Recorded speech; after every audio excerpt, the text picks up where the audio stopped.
Hey, welcome to New Burgers. It's fucking Friday. How y'all doing? I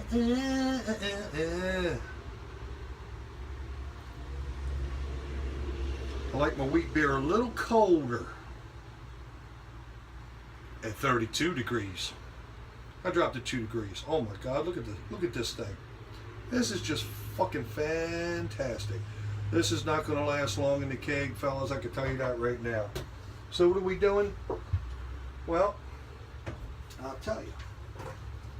Let me get everything right here. Yeah, I only got about a half a keg of wheat left. I'm liking it. Here we go. A little frosty. Can you see that? Ain't she purty? Oh, she's beautiful. Nice carbonation. Okay, so here we are. First things first.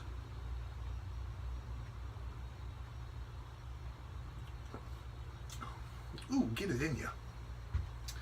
Okay. Yep. Wheat beer, she's looking fine. She's been in the keg since 1, 2, 3, 4, 5, 6, 7. Been in the keg 8 days today. And I already polished off half of it. And I gotta tell you, the Eldorado hops in this is just fucking fantastic. It really is. I'm glad I did this. Now, the thing about the Eldorado hops is that they seem to calm down the further along you get. I think as soon as I kegged it, the first day was like, wow. You know what I mean? It's just, bam. I loved it. It was great. Now, the hops are starting to chill out a little bit. But it's still very, very nice. Very nice. And sent that recipe, this recipe, and my Pale Dorado recipe over to Graham Preston, the hapless ginger. I cannot wait to hear how what he thinks about it, really. And I hope I get a really good, honest opinion. If you don't like it, Graham, let me know. And let me know what you think I should do to change it around. But I think it's an awesome beer, and everybody around here seems to like it, too. And try my pale wheat, too. You get a chance. Tweak it, do whatever you want to it after you brew it. I mean, brew it first and tell me what you think, and then it's all you, brother. Do what you want to do. Do what you want to do. I want to give a big shout out to Rob Corbett. Man, him and his boys are doing an awesome thing up there in Canada, over the hill and the creek and shit. Yeah, up yonder, up the Great White North. It seems like he's a busy man, and him and his boys they got it going on, man, and I really love it. I think it's a great thing, and I'm more power to you guys, man. It looks like you guys are having fun, and you're very busy, and that's a good thing. Doing something that you love, and people throwing money at you for it. Probably be a while before you make some of that money back, I'm sure of it. But happy brewing, and I'm glad it's going great for you. Tim, you should try this 8-bit chicken. Tim, you should try this. This is really good. And I can't wait to hear what Graham thinks about the Pale Dorado. You should give that a shot too. Now, I did a hydro reading today on my KV3. I did. And after 7 days, it is at 1010. And I still got this much krausen on top of it. But, I'm stopping it cold right there at 1010 because that's a 6.5% beer. Okay? Because my OG was 1060 and my FG squashed it right at 1010. Bam, just took a hydrometer reading not even 10-15 minutes ago, and I got it cold crashing right now down to 32 degrees. We'll leave it there for maybe 2 days. Blam, in the keg. Sunday, it's going in the keg. The initial taste of that when out of the hydrometer, man, I'm digging it. I'm liking it, and I stayed true to the Kolsch form this time. Format. I went with spalt hops, 2 ounces at 60, and I went with Hallertau at 30 minutes, 1 ounce. And man, I'm liking it. I'm thinking it's pretty good, and it's pretty light. Excuse me. We got bugs flying around in here. Man, we gotten so much rain. I swear to God, I'm ready to build. I'm ready to build a boat, or go live on a boat. One of the two. My father's got like 4 of them. I pick one. I just go. Whatever. So anyway, the rundown on the recipe for the KV3, okay, because I have an Imperial Kolsch, which is the KV2. I'm calling it the Imperial Kolsch. The grain bill for the KV3 was 10 3/4 pound of Pilsner, okay, 8 ounces of Carapils, and 6 ounces of Crystal 10, okay. Boom.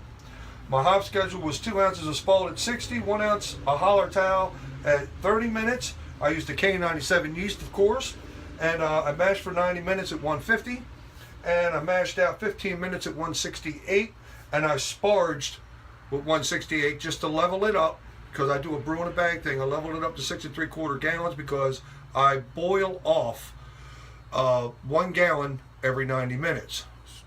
Bam. I wind up with 5 3/4 gallons, minus a quarter because of the plate chiller. I get 5.5 gallons into the fermenter. Bam, half a gallon for settlement. You know, flocculation or whatever you want to call it. You know what I mean? Trube, and yeah, 7 days. Boom, at 67 degrees, right? And then I raised the temperature up day before yesterday up to 70. Let it finish out. Still had a nice thick krausen on top of it. Took a reading today. Bam! It's going down to 32, and Sunday it's going into keg. So I can't wait to get it into keg, get it carbonated. But the initial taste on that was I'm really liking it. That's going to be an awesome summer beer. I'm picking up some kind of like lemon citrusy notes. I guess it's from the Spalt.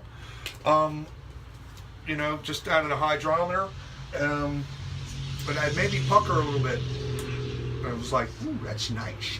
So we'll get into the keg, and probably by Monday or Tuesday, maybe Wednesday will be a homebrew Wednesday. Craig hasn't done a homebrew Wednesday in a while, so that could be a possibility. If not, I'll be showing it to you on the next fucking Friday. Seems Fridays are it for me, and you know what I mean? Every now and again you might see me drunk as shit on a Saturday. I don't know. But not this Saturday. I gotta help my sister move. Anyhow.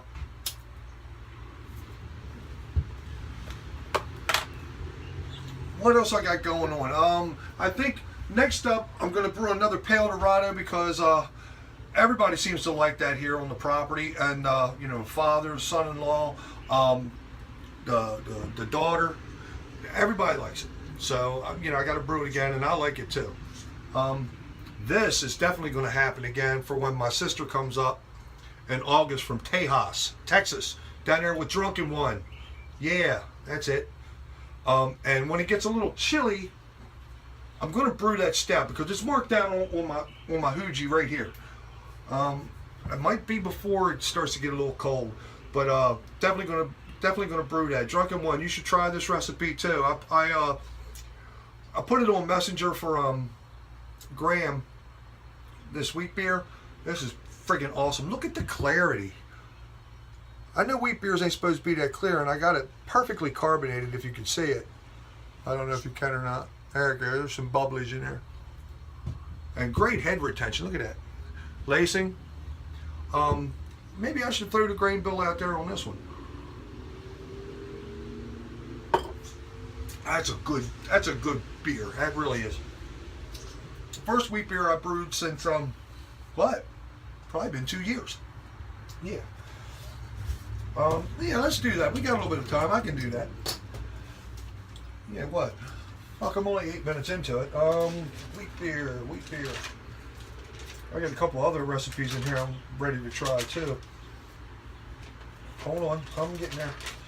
Okay, Newburger's Pale Wheat. You ready for this?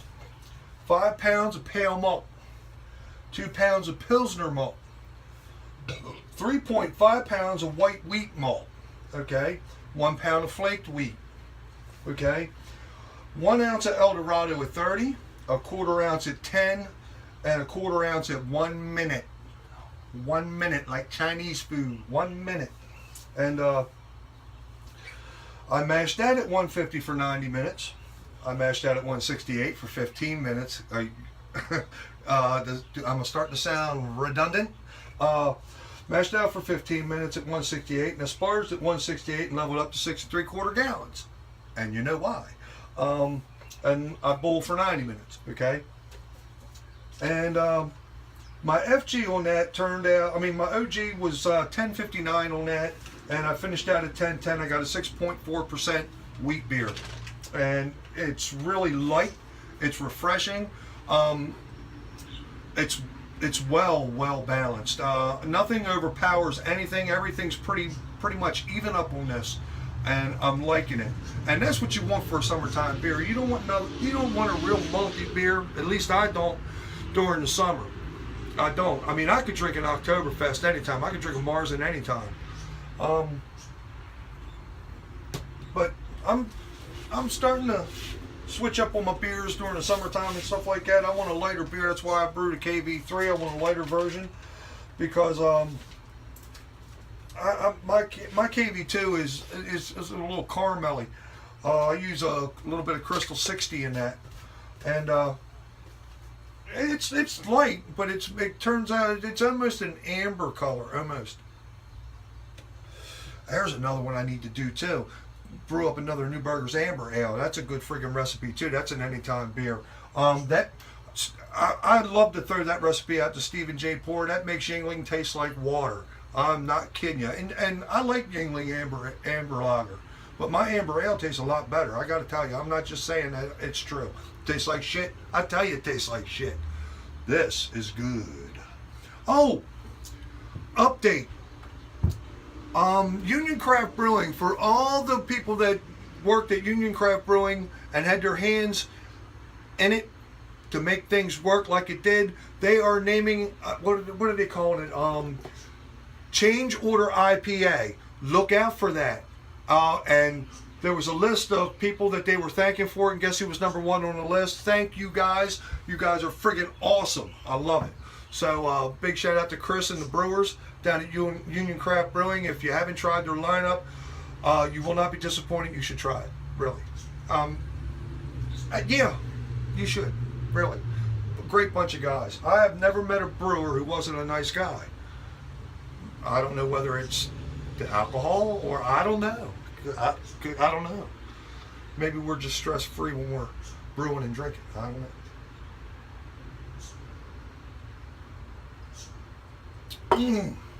That's good. I need to shout out, because I haven't done this in a while, I need to shout out for Dawn Newberger. She has a Facebook page called New Dawn Photography. You should check it out if you're in the area.